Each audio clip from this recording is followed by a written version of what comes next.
Oi, gente, tudo bem? Eu sou o Matheus. Lembra, eu tô fazendo esses vídeos aqui no canal Ventilador para jogar as coisas no ventilador, as coisas que eu vou aprendendo.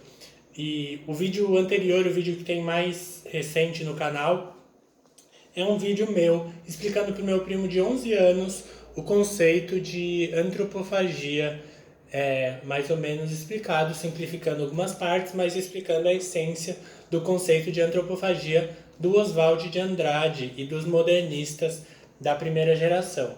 É, Todas as explicações um pouco mais simplificadas, um pouco mais básicas, estão naquele vídeo. Então, se alguma coisa ficar esquisita para vocês quando vocês ouvirem, sei lá, ouvir antropofagia, não entendi o que ele está querendo dizer, volta lá naquele vídeo e vê direitinho, porque lá eu explico desde o começo o que o Oswald de Andrade quer dizer quando ele fala de antropofagia.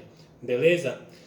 No vídeo de agora, eu tô aqui com meu primo, que não tá aparecendo, porque a gente não tem dois celulares com bateria para filmar os dois nesse momento.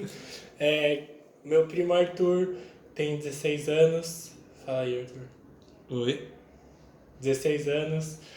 E esse vídeo aqui de hoje é sobre o livro Oswald Canibal, do crítico literário Benedito Nunes. É um livro de teoria literária do modernismo, é um livro de história da literatura brasileira focado no modernismo, no Oswald de Andrade. Então, assim, é um texto que é importante você conhecer se você está fazendo faculdade de letras, se você se interessa por literatura brasileira do século XX. E, Só que a ideia aqui é explicar do jeito mais simplificado possível o que eu entendi lendo esse livro. Eu não sou nenhum especialista, eu li o livro uma vez, fiz um fichamento, então é isso que eu sei dos conceitos abordados nesse livro, tirando um pouco que eu estudei na faculdade. Então eu estou sempre sujeito a cometer erros de conceito. Por isso que esses vídeos são só uma abertura de caminho para você estudar os autores que eu estou falando, os textos que eu estou falando.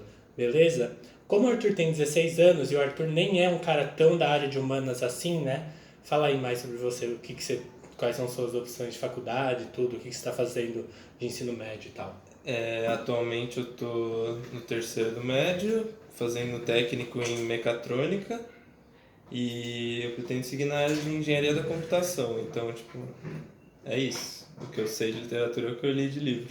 Então, é isso, o Arthur não é um cara que está dedicando a vida a estudar sobre literatura como eu tô. Só que ele é muito interessado, ele lê uns livros por conta própria e tal. Então, assim, não estamos partindo do zero, mas no que diz respeito à teoria literária, estamos partindo de uma pessoa que está no ensino médio, não é, né, o que a gente chamaria de humanas.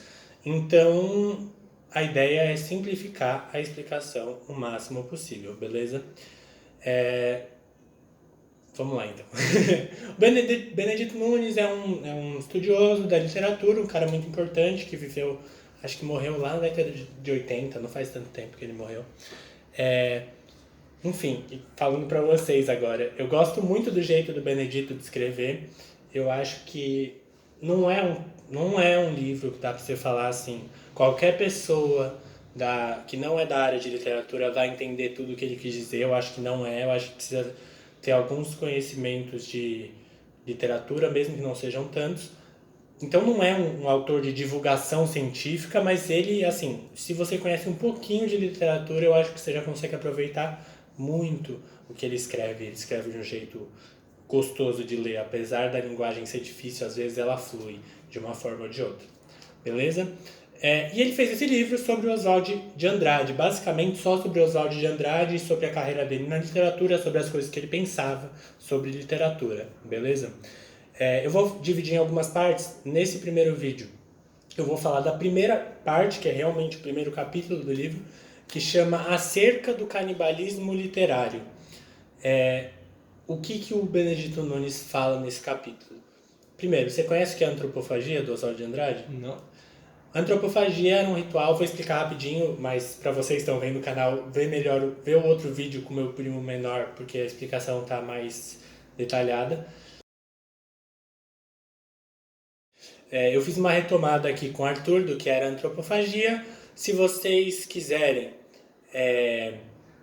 ver com mais detalhes o que é antropofagia, para entender a essência da antropofagia, mais detalhes, mas de um jeito simplificado, tem um vídeo anterior nosso, meu no caso, mas com Kalil, que é meu primo, explicando a antropofagia, beleza? Então agora partindo do ponto de que todo mundo nessa sala, vocês que estão assistindo, o Arthur que tá me vendo aqui, sabem a essência do que era antropofagia, vamos falar sobre o que o Benedito Nunes analisa a partir do que o Oswaldo escreveu, que são os outros lados da antropofagia, além de só receber a cultura de outros povos e torná-la brasileira de alguma forma.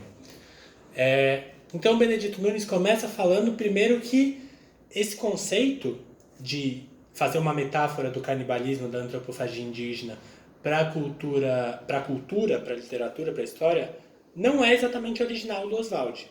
Não é uma invenção do Oswald de alguma forma. Ele vai mostrando nesse capítulo que chama Acerca do Canibalismo Literário que naquela época, 1910, 1890, 1900, 1920 na Europa, 1930, existia já uma tendência entre os intelectuais, principalmente os escritores de literatura mesmo, de fazer muitas analogias com o canibalismo. Então, tinham várias histórias que aparecia canibalismo.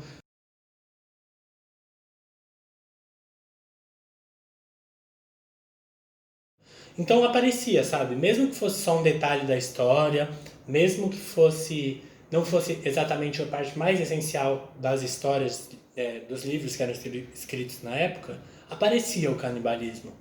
Então, o Oswald, porque ele viveu na Europa, porque ele passou uns anos, ou uns meses, não lembro, em Paris, vivendo em Paris, ele tinha contato com essa tendência que a Europa inteira estava falando de uma forma ou de outra de canibalismo nos livros.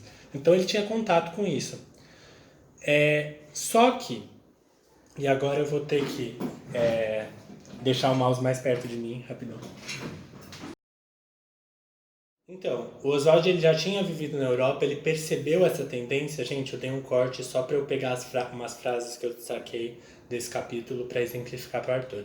Ele já tinha vivido, já tinha visto as pessoas meio que tendo essa tendência de falar sempre de canibalismo e tal. Só que, qual que era... Normalmente, na análise do Benedito Nunes e de provavelmente muitos outros teóricos literários, o que as pessoas usavam essa figura do canibalismo, essa comparação com o canibalismo, ou essa ideia de sempre trazer nos livros, com qual intenção? E aí ele fala aqui, a mostra de uma sociedade outra, então, eram os europeus falando. O canibalismo era uma prática, como se estava estudando na época, descobriram isso. Era uma prática de tribos indígenas brasileiras, sul-americanas, não sei se as africanas tinham esse hábito, mas brasileiras sim. Então, assim, não era uma coisa da sociedade europeia, nunca foi, da cultura europeia. Sim. Então, ele fala, o Benedito Nunes, nas vanguardas europeias, nesses movimentos que estavam querendo quebrar barreiras artísticas na Europa, em 1920 e 30, o canibalismo era uma amostra de uma sociedade outra, diferente, de um outro homem que ainda nos assombrava os europeus, e que a ciência antropológica se esforçou então por relegar aos noturnos desvãos da mentalidade pré-lógica, essencialmente mágica. O canibal também foi uma dessas imagens fortes, de prestígio onírico, favoráveis à condensação de impulsos agressivos, silhuetados de encontro à má consciência burguesa. Abriu-se, de Nietzsche a Freud, o caminho que fez do canibalismo o signo de uma síndrome ancestral. Explicando. O que ele quer dizer? Ele quer dizer que o canibalismo é usado como uma analogia a uma sociedade que não era europeia, a uma sociedade que, na visão daquelas pessoas daquela época, não é minha intenção dizer isso sobre as sociedades indígenas, até porque eu não conheço o suficiente para falar esse tipo de coisa. Uma sociedade indígena que era anterior à lógica europeia, o que a Europa entendia como lógica. Sim. Uma sociedade que lidava muito com a magia e com conhecimento vinha muito dos mitos e tal. E o canibal fazia parte dessa sociedade para aqueles europeus. Então, o canibal, lembrando, isso é a visão que os europeus tinham naquela época. Então, o canibal, ele foi usado não pelo que ele representava de fato para as culturas indígenas, isso é o que eu entendo quando ele fala, mas sim para o que ele foi usado de acordo com a visão europeia do que era o canibalismo. Então, ele foi usado como uma analogia a uma sociedade mágica, a uma sociedade que os impulsos agressivos de violência fervilhavam, que na opinião dos europeus era a sociedade indígena. E que isso tinha a ver com os europeus? Por que eles gostaram dessa ideia, a ponto de ficar escrevendo? Eles não, o Benedito Nunes mostra que eles não usam a metáfora do canibal só para falar, olha que estranho essa sociedade aqui, não é esquisita? Não é para isso só. Eles usam porque serve eles de alguma forma. Por que serve eles? Ele fala aqui então, por exemplo, ele fala de Freud. Quando você está lidando no reino da magia, você tem a magia é uma coisa que não diz respeito, não está no universo das coisas conscientes, né, da nossa consciência. Ela tem a ver com uma coisa sobrenatural, com uma coisa que não é da consciência humana. Faz sentido? A magia está fora da consciência humana, da capacidade da consciência humana. E o que o Freud fazia, justamente com os estudos dele, era tentar entender aquelas coisas que estavam fora da consciência, da racionalidade humana, no sentido de aquelas coisas que a gente não percebia que eram partes da gente. Entendeu? Então serve como uma analogia o canibalismo, porque, e aí, analogia atrás de analogia. O canibalismo é uma analogia a uma sociedade mágica.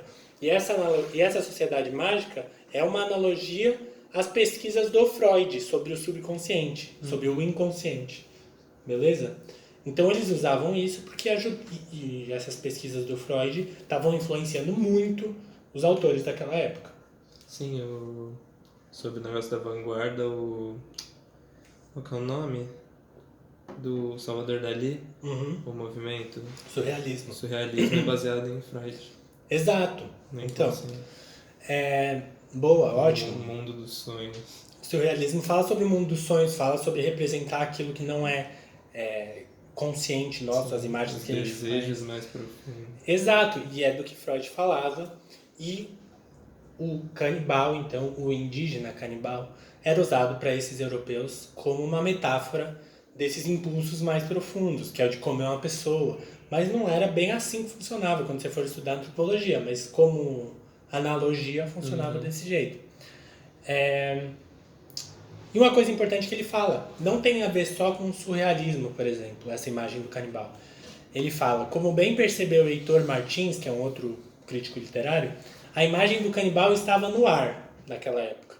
Essa imagem, que a nenhum autor pertenceu, então não é original de ninguém criou isso de ficar falando de canibalismo, fez parte do repertório comum a todos, e a todos serviu, de acordo com as intenções específicas de cada qual. Então, cada movimento literário, cada vanguarda literária, usava o canibal como metáfora para uma coisa que eles queriam. Mais ou menos isso. Cada autor usava o canibal como metáfora para uma coisa que eles queriam. Então, é o irônico e é o pitoresco, no sentido de assim, é aquilo que é exótico, olha que estranho isso aqui. Quem entende assim é o Apollinaire, que eu não lembro de qual movimento literário que é, desculpa, gente. Era entendido como uma metáfora para os instintos e para você se voltar só a si. Então, por exemplo, porque você comia o outro para se melhorar, né? Era entendido como uma metáfora para isso pelo Marinetti, que era um cara do futurismo, da vanguarda do futurismo. Enfim. E também era entendido pelos dadaístas, que eram... enfim, eles eram a favor de todo tipo de violência na arte, como mais uma forma de violência, essa de comer outras pessoas. Mas que como é que fala? Autocontraditória? Por quê? Sei lá, que tem o manifesto dadaísta, que explica o que é o dadaísmo, só que o dadaísmo, teoricamente, não é nada. Exato. Eles falam sim. que é um negócio que não é nada, só que como é que você explica? Sim. Se explica, tem que fazer um manifesto. Faz sentido.